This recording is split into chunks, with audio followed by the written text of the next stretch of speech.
Hello viewers, আসসালামু আলাইকুম। এখানে আপনারা ক্যাশ নাম্বারটি দেখতে পাচ্ছেন। এখানে গ্রামীণফোন মডেম এবং মডেমের যে নাম্বার সেটা দেওয়া আছে, আর পাশাপাশি 300 ডেজ এর ওয়ারেন্টি দেওয়া আছে। আর মডেমের দাম রেখেছে 2700 টাকা। যদিও কয়েকটা দোকান ঘোরার পরে 2700 টাকা কিনতে পেরেছি। সবকিছুর দাম বাড়ার কারণে মডেমের দামও বৃদ্ধি পেয়েছে। তো চলে যাচ্ছি আমাদের মডেমের। তো মডেম এর প্যাকেটটি খোলার পরে তো ভিতরে তেমন কিছু থাকে না। দুটা ইউজার ম্যানুয়াল থাকে, ভিতরে মডেম থাকবে। এই এছাড়া আর কিছুই তেমন কিছু থাকে না। তবে মডেমটি মেড ইন চায়নার 4G মডেম। তবে এই মডেমটি পূর্বের যে মডেম ছিল তার থেকে অনেক উন্নত মানের, অনেকটা ভালো। তো এটা দেখার পরে আমার খুবই ভালো লাগছে। প্যাকেটটাও অনেক সুন্দর করছে, এটাও অনেক ভালো লাগছে। মডেমটা দেখার আগে ইউজার ম্যানুয়ালটা দু একটা পেজ একটু দেখে নিই যে এখানে কি কি আছে। তো এখানে অনেক কিছুই লেখা আছে, এগুলো আসলে পড়াটা অনেক সময়ের ব্যাপার। এই আপনাদের যদি দরকার হয় পড়ার, আপনারা পড়ে নেবেন। ফাঁকে একটু কথা বলে নিচ্ছি। এই মডেমটার দাম নিয়েছে 2700 টাকা। এই কিন্তু বর্তমানে মার্কেট প্রাইস হচ্ছে 2900 টাকা বা 3000 টাকা এরকম। কিন্তু এই মডেমটি যার কাছ থেকে আমি নিয়েছি তার পূর্বে কেনা ছিল, বা সে দামটা ওই পূর্বের দামই রেখেছে, এজন্য 2700 টাকায় আমি কিনতে পেরেছি।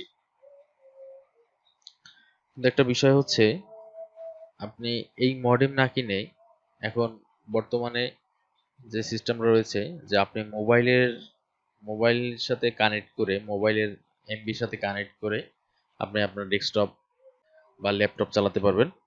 এই জন্য একটা ডিভাইস রয়েছে। তো এই ডিভাইসটার দাম 1600 টাকা বা 1700 টাকা এরকম। আর যেটা 1600 বা 1700 টাকা, তো এটার সাথে আপনি ওটা দিয়ে আপনি আবার ওয়াইফাই দিতেও পারবেন। এছাড়া টিপি লিঙ্কের যেটা রয়েছে সেটা আপনি কিনতে পারবেন 600 বা 700 টাকার ভিতরে। যাই হোক, এই মডেমটা দেখেন, এখানে এভাবে আপনি যদি টান দেন আঙুল দিয়ে, তাহলে মডেমটা খুলে যাবে ব্যাক সাইডটা। তো ব্যাক সাইডটা খোলার পরে এখানে যা দেখতে পেলাম, আপনার সিম কার্ড লাগানোর ব্যবস্থা রয়েছে, আর পাশাপাশি মেমোরি কার্ডেরও ব্যবস্থা রয়েছে। তো সিম কার্ডটা আপনি যখন লাগাবেন তখন এখানে দেখতে পাবেন যে সিম কার্ডের এক কর্নারে কাটা রয়েছে, কাটা দাগ রয়েছে। তো যেই পাশে কাটা দাগটা রয়েছে ওইভাবে মডেমের উপরেও সেম ভাবে দেওয়া রয়েছে, মানে এক কোণা কাটা। একটু ভালো করে যদি দেখেন, খেয়াল করতে পারেন, তাহলে দেখতে পাবেন। তো এভাবে রেখে তো চাপ দেবেন।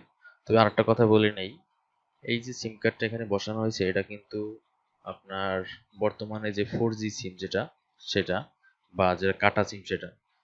এরপর আমি ব্যাক কভারটা লাগিয়ে নিচ্ছি। তো ওখানে চাপ দিলে ব্যাক কভারটা লেগে যাবে। তারপর ওখানে উপরেটাও যদি আপনি আঙ্গুল দিয়ে করেন তাহলে খুলে যাবে।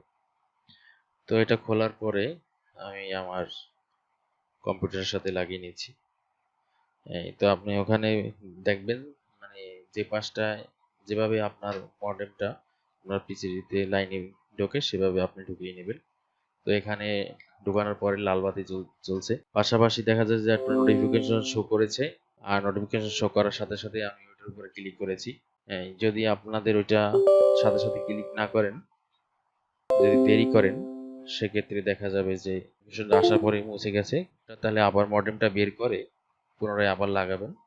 এরপর যখনই সাথে সাথে নোটিফিকেশন চলে আসবে সাথে সাথে ক্লিক করবেন। তো ক্লিক করার পরে এভাবে আপনাদের একটা পপ আপ বক্স শো করবে যেখানে লগ ইন করতে বলবে।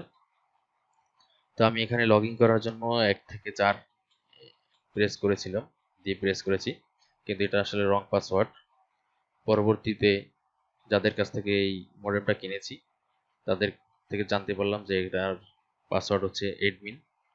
তো পরবর্তীতে আপনি চাইলে এই পাসওয়ার্ড চেঞ্জ করতে পারবেন। তো লগ ইন করার পরে এইভাবে চলে আসছে। এই হচ্ছে আপনার ভিতরের ফিচারগুলো। এখানে সব থাকে। এই তো আমার মডেম যে সিমটা ব্যবহার করছি বা যে সিমটা লাগিয়েছি এই সিমের সাথে এমবি না থাকার কারণে কোনো পেজ যে প্রবেশ করতে পারছি না। তো ভিডিওটি ভালো লাগে অবশ্যই লাইক, কমেন্ট এবং শেয়ার করবেন। আর কিছু জানার থাকলে কমেন্ট বক্সে প্রশ্ন করবেন, আমরা আপনাকে উত্তর দিয়ে দেব। তো ভালো থাকেন, সুস্থ থাকেন, আল্লাহ হাফেজ।